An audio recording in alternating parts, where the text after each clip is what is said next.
चौथी सदी हिजरी में मंसूर नामी एक शख्स अंदलस का हुक्मरान गुजरा है। उसने किसी जुर्म में एक आदमी को गिरफ्तार कर लिया। मुजरिम की वालिदा ने बेटे की रिहाई के लिए रहम की अपील की, जिससे मंसूर मज़ीद बिगड़ गया और कलम हाथ में लेकर लिखना चाहा उसे फांसी दी जाए, लेकिन लिखा उसे रिहा किया जाए। वज़ीर ने वो रुका लेकर उसकी रिहाई का हुक्म जारी किया। मंसूर ने पूछा, क्या लिखा? कहने लगा, फलां की रिहाई के लिए लिखा।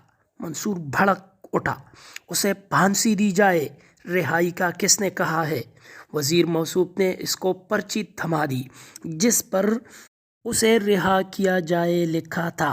कहने लगा, ये गलती से लिख दिया है, इसको फांसी देनी है। और साबिका हुक्म मिटाकर लिखना चाहा उसे फांसी दी जाए, लेकिन लिखा उसे रिहा किया जाए। वज़ीर ने हुक्म के मुताबिक रिहाई का हुक्म दिया। मंसूर ने पूछा, क्या लिखा?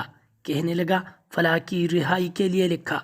मंसूर आग बगोला हुआ, उसे फांसी देनी है, फांसी। रिहाई का किसने कहा है?